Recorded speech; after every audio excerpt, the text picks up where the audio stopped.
5 de fevereiro. Continuação, Êxodo capítulo 21 ao 23.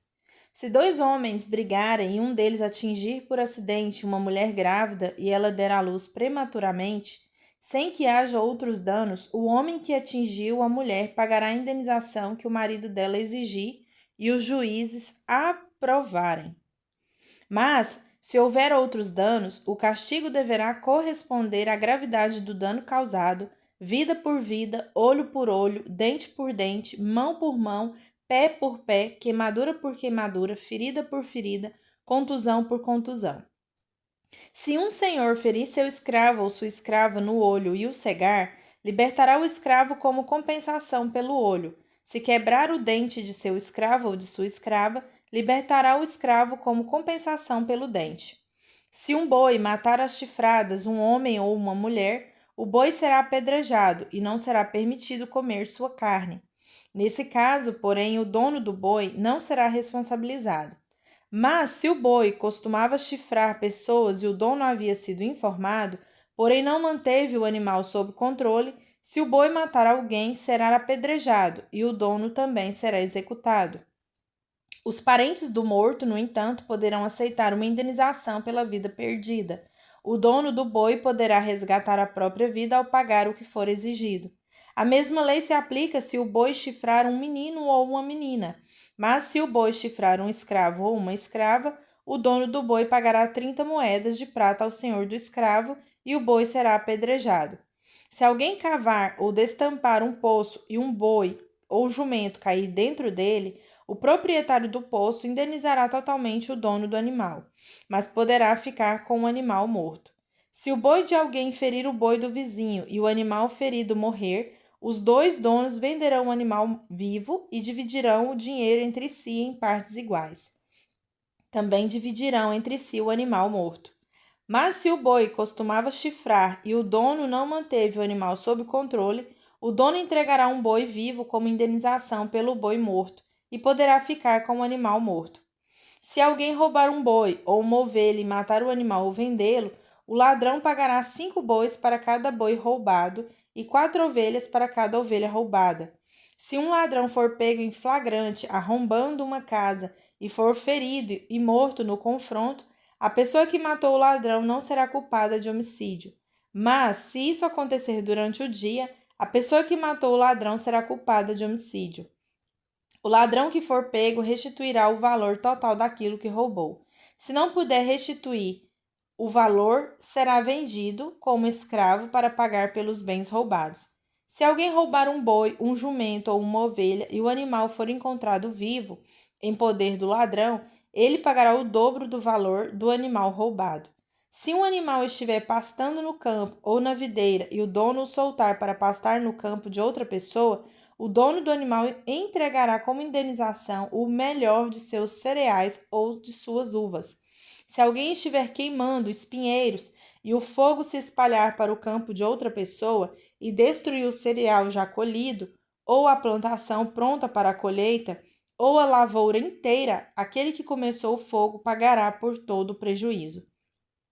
Se alguém entregar valores ou bens a um vizinho para que este os guarde, e eles forem roubados da casa do vizinho, o ladrão, se for pego, restituirá o dobro do valor dos itens roubados. Mas, se o ladrão não for pego, o dono da casa comparecerá diante dos juízes, para que se determine se foi ele quem roubou os bens. Em qualquer caso de disputa entre vizinhos em que ambos afirmem ser donos de determinado boi, jumento, ovelha, peça de roupa ou objeto perdido, as duas partes comparecerão diante dos juízes, e a pessoa que eles considerarem culpada pagará o dobro à outra. Se alguém deixar um jumento, um boi, uma ovelha ou outro animal sob os cuidados de outra pessoa e o animal morrer, for ferido ou levado embora, e ninguém vir o que aconteceu, a pessoa que estava cuidando do animal fará diante do Senhor um juramento de que não roubou o animal. O dono aceitará o juramento e não será exigido pagamento algum. Mas se o animal for roubado do vizinho, ele indenizará o dono. Se tiver sido despedaçado por um animal selvagem, o que restou da carcaça será apresentado como prova e não será exigido pagamento algum. Se alguém pedir um animal emprestado ao vizinho e o animal for ferido ou morrer na ausência do dono, a pessoa que pediu o animal emprestado indenizará o dono totalmente.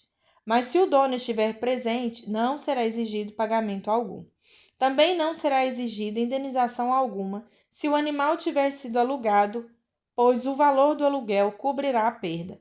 Se um homem seduzir uma moça virgem que não esteja comprometida e tiver relações sexuais com ela, pagará à família dela o preço costumeiro do dote e se casará com ela. Mas, se o pai da moça não permitir o casamento, o homem lhe pagará o equivalente ao dote de uma virgem. Não deixe que a feiticeira viva.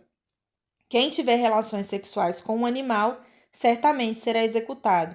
Quem sacrificar qualquer outro deus além do Senhor será destruído. Não maltrate nem oprima os estrangeiros. Lembre-se de que vocês também foram estrangeiros na terra do Egito. Não explore a viúva nem o órfão. Se você os explorar e eles clamarem a mim, certamente ouvirei seu clamor. Minha ira se acenderá contra você e o matarei pela espada. Então sua esposa ficará viúva e seus filhos ficarão órfãos. Se você emprestar dinheiro a alguém do meu povo que esteja necessitado, não cobre juros visando lucro, como fazem os credores. Se tomar a capa do seu próximo como garantia para um empréstimo, devolva-a antes do pôr do sol. Talvez a capa seja a única coberta que ele tem para se aquecer. Como ele poderá dormir sem ela? Se não a devolver, e se o seu próximo pedir socorro a mim, eu o ouvirei, pois sou misericordioso. Não blasfeme contra Deus, nem amaldiçoe as autoridades do seu povo. Quando entregar as ofertas das colheitas, do vinho e do azeite, não retenha coisa alguma. Consagre a mim seu primeiro filho. Também entregue a mim os machos das primeiras crias das vacas, das ovelhas e das cabras. Deixe o animal com a mãe por 7 dias, e no 8º entregue-o a mim. Vocês serão meu povo santo. Por isso não comam a carne de animais despedaçados e mortos por feras no campo. Joguem a carne para os cães. Não espalhe boatos falsos. Não coopere com pessoas perversas, sendo falsa testemunha. Não se deixe levar pela maioria na prática do mal. Quando o chamarem para testemunhar em um processo legal, não permita que a multidão influencie a perverter a justiça. E não incline seu testemunho em favor de uma pessoa só porque ela é pobre. Se você deparar com um boi ou jumento perdido de seu inimigo, leve-o de volta ao dono. Se vir o jumento de alguém que o odeia cair sob o peso de sua carga, não faça de conta que não viu. Pare e ajude o dono a levantá-lo. Não negue a justiça ao pobre em um processo legal. Jamais acuse alguém falsamente. Jamais condene à morte uma pessoa inocente ou íntegra, pois eu nunca declaro inocente aquele que é culpado. Não aceite subornos, pois eles o levam a fazer vista grossa para algo que se pode ver claramente. O suborno faz até o justo distorcer a verdade. Não explore os estrangeiros. Vocês sabem o que significa viver em terra estranha, pois foram estrangeiros no Egito. Plantem e colham os produtos da terra por 6 anos, mas no 7º ano, deixem que ela se renove e descanse sem cultivo. Permitam que os pobres do povo colham o que crescer espontaneamente durante esse ano. Deixem o resto para servir de alimentos aos animais selvagens. Façam o mesmo com vinhedos e os olivais.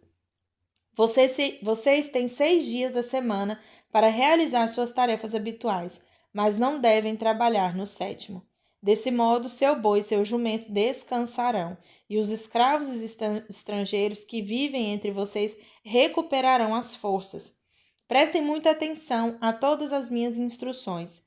Não invoquem o nome de outros deuses, nem mesmo mencione o nome deles. Mateus capítulo 24. Quando Jesus saía da área do templo, seus discípulos lhe chamaram a atenção para as diversas construções do edifício. Ele, porém, disse: Estão vendo todas essas construções? Eu lhes digo a verdade, elas serão completamente demolidas. Não restará pedra sobre pedra. Mais tarde, Jesus sentou-se no Monte das Oliveiras. Seus discípulos vieram até ele em particular e perguntaram: Diga-nos quando isso tudo vai acontecer. Que sinal indicará a sua volta e o fim dos tempos? Jesus respondeu: Não deixe que ninguém os engane, pois muitos virão em meu nome, dizendo, eu sou o Cristo, e enganarão muitos. Vocês ouvirão falar de guerras e ameaças de guerras, mas não entrem em pânico. Sim, é necessário que essas coisas ocorram, mas ainda não será o fim. Uma nação guerreará contra outra, e um reino contra o outro. Haverá fome e terremotos em várias partes do mundo. Tudo isso, porém, será apenas o começo das dores de parto. Então vocês serão presos, perseguidos e mortos por minha causa. Serão odiados em todo o mundo. Muitos se afastarão de mim e trairão e odiarão uns aos outros. Falsos profetas surgirão em grande número e enganarão muitos. O pecado aumentará e o amor de muitos esfriará. Mas quem se mantiver firme até o fim será salvo. As boas novas a respeito do reino serão anunciadas em todo o mundo, para que todas as nações as ouçam. Então virá o fim. Chegará o dia em que vocês verão aquilo de que o profeta Daniel falou, a terrível profanação que será colocada no lugar santo. Leitor, preste atenção. Quem estiver na Judéia, fuja para os montes. Quem estiver no terraço, no alto da casa, não desça para pegar suas coisas. Quem estiver no campo, não volte nem para pegar o manto. Que terríveis serão aqueles dias para as grávidas e para as mães que estiverem amamentando. Orem para que a fuga de vocês não seja no inverno nem no sábado, pois haverá mais angústia que em qualquer outra ocasião desde o começo do mundo, e nunca mais haverá angústia tão grande. De fato, se o tempo de calamidade não tivesse sido limitado, ninguém sobreviveria.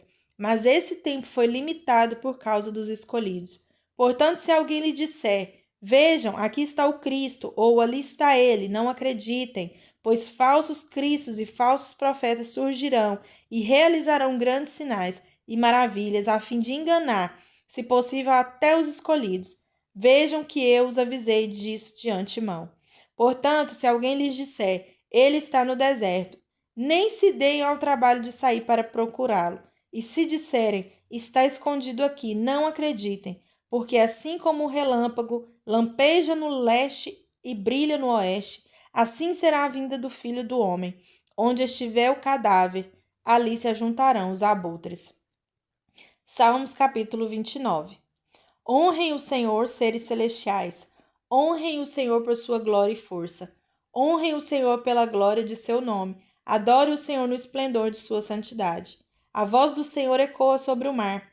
O Deus da glória troveja. Sobre o imenso mar, o Senhor fala. A voz do Senhor é poderosa. A voz do Senhor é majestosa. A voz do Senhor quebra os grandes cedros. O Senhor despedaça os cedros do Líbano. Faz os montes do Líbano saltarem como bezerros. Faz o monte Hermon pular como novilhos selvagens. A voz do Senhor risca o céu com relâmpagos. A voz do Senhor sacode o deserto. O Senhor faz tremer o deserto de Cádiz. A voz do Senhor torce os fortes carvalhos e arranca as folhas dos bosques. Em seu templo todos proclamam glória. O Senhor comanda as águas da inundação. O Senhor governa como rei para sempre. O Senhor dá força ao seu povo. O Senhor os abençoa com paz. Continuação, Provérbios, capítulo 7. Enquanto estava à janela de minha casa e olhava pela cortina, vi alguns rapazes ingênuos e percebi um entre eles que não tinha juízo. Ele atravessava a rua, perto da esquina onde morava certa mulher, e caminhava em direção à casa dela. Era o crepúsculo, o anoitecer. Quando caía a escuridão profunda, a mulher se aproximou dele, com roupas provocantes e coração malicioso. Era ousada e inquieta, do tipo que nunca para em casa. Está sempre nas ruas e nos mercados, à espreita em cada esquina. Abraçou o rapaz e o beijou, e sem a menor vergonha lhe disse: hoje apresentei uma oferta de paz e cumpri meus votos. Por isso estava à sua procura. Saí para encontrá-lo e agora o achei. Estendi lindas cobertas sobre minha cama e lençóis coloridos de linho egípcio. Perfumei minha cama com mirra, aloés e canela. Venha, vamos nos embriagar de amor até o amanhecer. Vamos desfrutar as carícias um do outro, pois meu marido não está em casa. Ele partiu numa longa viagem, levou consigo uma bolsa cheia de dinheiro e só voltará no fim do mês. Assim, Ela o seduziu com palavras agradáveis e com elogios doces o atraiu. Ele a acompanhou de imediato, como boi que vai para o matadouro, como servo que caiu na armadilha, à espera da flecha que lhe atravessará o coração, como o pássaro que voa direto para o laço, sem saber que lhe custará a vida. Amém.